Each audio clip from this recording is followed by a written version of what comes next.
अस्सलाम वालेकुम, good morning. मैं मास्टर क्रिकेट कोच चैनल में मैं आपको खुश आमदीद कहता हूँ और उम्मीद है आप खैरियत से होंगे, खुश होंगे। और आज आपसे बात होगी इंडिया और ऑस्ट्रेलिया के थर्ड ओडीआई जो कैनबरा में ऑस्ट्रेलिया में खेला गया, और इंडिया ने कल का मैच जो है वो 13 रन से जीत लिया। काफ़ी 5 मैचों के बाद इंडिया को ये फतह हासिल हुई है। और अगर आपको मेरा कल वाला शो याद हो तो उसमें मैंने ये एक बात की थी और जिस पे मैंने जोर दिया था कि win the toss win the match. तो वही हुआ जी। एज एक्सपेक्टेड इंडिया ने टॉस जीता और ख़ुद बैटिंग की। और इंडिया में जो टीम में चेंजेस थी, 4 चेंजेस हुई और चारों चेंजेस जो हैं, अब ये नहीं है कि वो मैच जीत गए हैं, लेकिन चारों चेंजेस ठीक साबित हुई। शुभम गिल ने ओपन की, अच्छा स्टार्ट थोड़ा सा मिला, हालांकि जल्दी आउट हो गए थे धावन और कोहली के साथ। और एक छोटी इनिंग खेली शुभम गिल ने, लेकिन ही लुक्स गुड। और हम बातें करते आ रहे हैं, जैसे एक्सपर्ट कह रहे हैं कि ये आने वाला इंडिया का फ्यूचर है।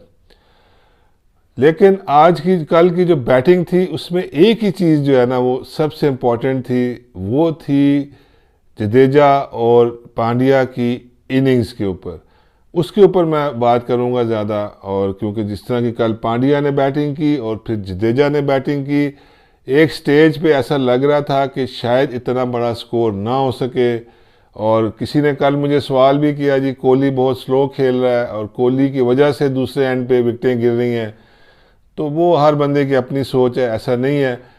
पिच जो है इतनी ज़्यादा फ्लैट नहीं थी, हालांकि कल के शो में मैंने यही कहा था कि पिच जो है ना the flattest pitch of Australia, लेकिन वो इतनी जो है ना फ्लैट पिच नहीं थी। आखिरी 18 ओवर में जडेजा की और जो पार्टनरशिप थी पांड्या की, दैट वाज इम्पॉर्टेंट। 152 रन्स की पार्टनरशिप हुई। उससे पहले जब 32 ओवरों में 150 के लगभग स्कोर था और एक स्टेज पे लग रहा था कि शायद ये इतना बड़ा स्कोर नहीं हो जाएगा।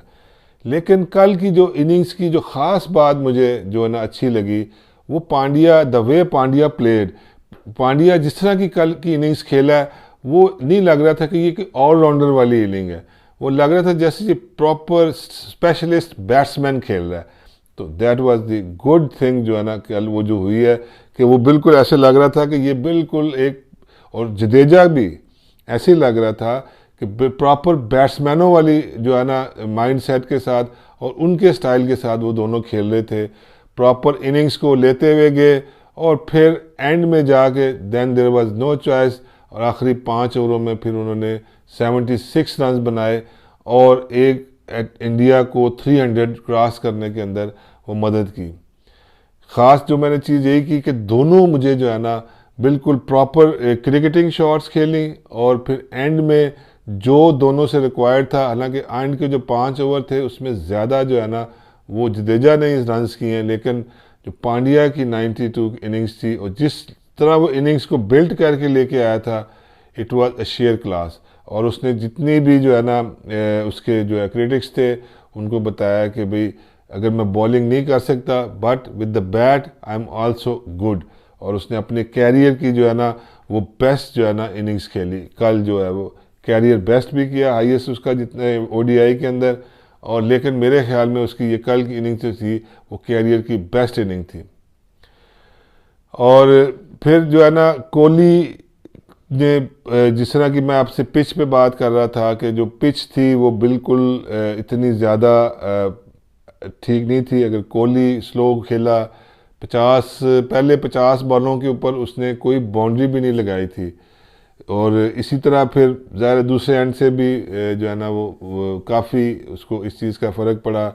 दोनों स्पिनर्स ने जो है ना जैम्पा ने और आगर जो नया आज पिछले मैच में खेल रहा था, दोनों ने उसमें अगर आप देखें तो अच्छी बॉलिंग की, नपी तुली बॉलिंग की, विद इन लाइन बॉलिंग की और विकेट्स भी ली। और मेरा ख्याल है कि एंड के जो 6 ओवर थे जो ऑस्ट्रेलिया को काफ़ी महंगे पड़े, वो हेजलवुड ने और एबर्ट ने किए। और एबर्ट जो है ना वो मेरा ख्याल है कि काफ़ी एक्सपेंसिव हुआ, हालांकि बुरा नहीं था। और कल क्योंकि दो स्पेशलिस्ट बॉलर यही थे, बाकी ग्रीन ऑलराउंडर था और हेनरिक्स जो है वो भी ऑलराउंडर था। फिर इन दोनों ने जो है ना वो ये अपनी जो है ना बॉलिंग ज़ाहिर करनी थी। और इनिंग्स जो है वो ऑस्ट्रेलिया की इनिंग्स लुबशेने ने आउट की, और उसके में आपने देखा फिर फिंच को 2-3 दफ़ा उसके कैच छूट गए, उसको चांस दिए एज यूजुअल, और फिर एंड में आके मैक्सवेल ने 50 रन्स बनाए, और एक स्टेज पे वो काफ़ी क्लोज ले गया हुआ था, आखिरी 5-6 ओवरों में, 6 ओवरों में शायद 38 रन्स चाहिए थे या 5 ओवरों में, तो वो कर सकता था, 4 विकेटें पड़ी हुई थी। लेकिन फिर बुमराह ने अच्छी बॉलिंग की, उसके साथ फिर नटरंजन और ठाकर ने। ज़्यादा मैं अभी बात करूंगा इंडिया की जो बॉलिंग के ऊपर। देखिए काफ़ी जो है ना मैचेस के बाद, मेरा ख्याल है कि 6 या 7 मैचेस के बाद कल पावर प्ले में इंडिया को 1 विकेट मिली, और वो भी नटरंजन जो नया लड़का आया उसकी फर्स्ट इंटरनेशनल विकेट, और इंडिया की जो है ना फर्स्ट पावर प्ले विकेट जो है आफ्टर 6-7 मैचेस।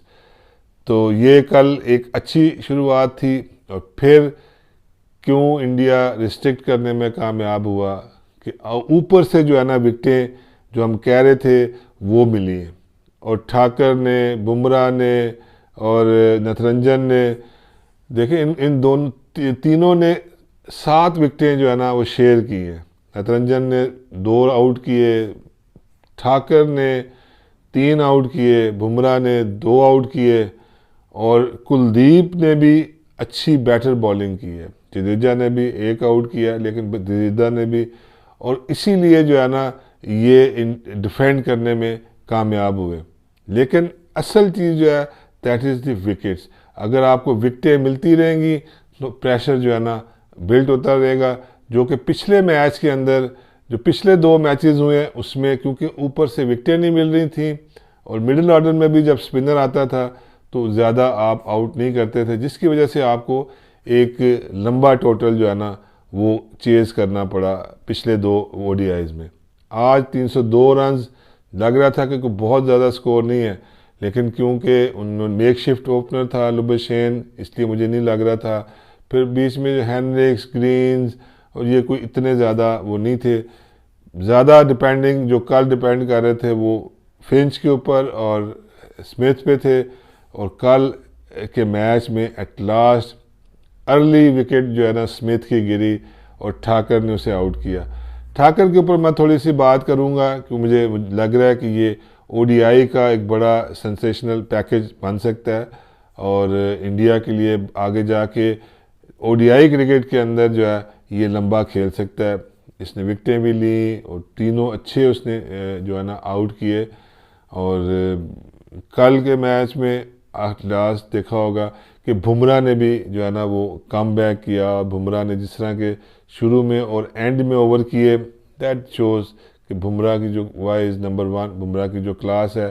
नटरंजन को एंड के अंदर आके थोड़ी हिटिंग उसको हो गई है, उसको थोड़े रन्स पड़ गए हैं, 70 रन्स काफ़ी स्कोर होता है, लेकिन मेरा ख्याल है कि ही जो है ना वो भी एक लंबी क्रिकेट जो है वो खेल सकता है। एटलीस्ट जो है ना इंडिया के पास अगर 2 चेंजेस भी की हैं, और अभी ये 2 लड़के नए खिलाए हैं, तो ये दोनों जो है ना वो दे आर गुड। शामी और सैनी की जगह ये दोनों आए, दोनों ने अपनी प्रेजेंस और अपनी जो विकेट टेकिंग एबिलिटी है उससे बताया कि they are also very good. तो बिल्कुल जी ये, और कल जो है ना वो फास्टेस्ट 12,000 रन्स कोहली ने किए, उसको मुबारक हो।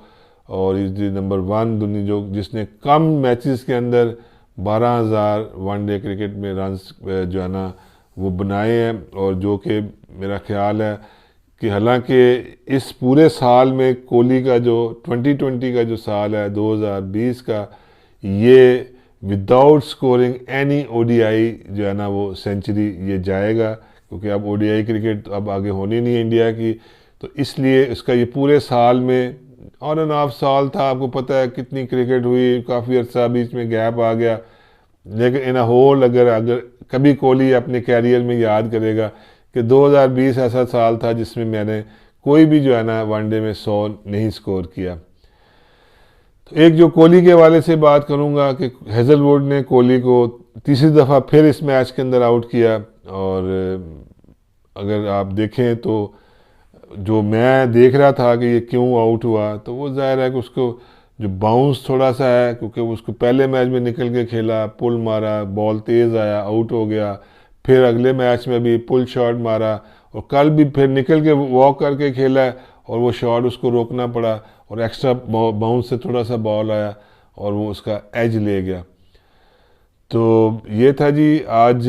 अब देखें अब अगले जो T20s के अंदर इंडिया क्या जो कल वाली फॉर्म है, जो कल वाला जो एटीट्यूड है उसको लेके आएगा, और ODI के अंदर जो है ना T20 जो है ना उसको भी इसी तरह जो है ना अब अपनी विनिंग स्ट्रीक को वो जारी रखेगा till the test matches. Important is, अगर मेरी नज़र में टू बी ऑनेस्ट जो है ना वो test matches are very very important, लेकिन T20 आर आल्सो इम्पॉर्टेंट है, इंटरनेशनल मैचेस हैं। तो इंडिया अब T20 के अंदर भी इसी तरह खेलेगा जिस तरह के लास्ट जो है वो अपना ODI खेला। अपना रखें ख्याल, मुझे अपनी दुआओं में याद रखिएगा। आज आपके नाम जो हैं और कमेंट्स वो मैं अब कर लूँगा, और my master cricket coach channel को लाइक करें, सब्सक्राइब करें और अपनी दुआओं में याद रखिएगा। बहुत शुक्रिया। अल्लाह हाफ़िज़।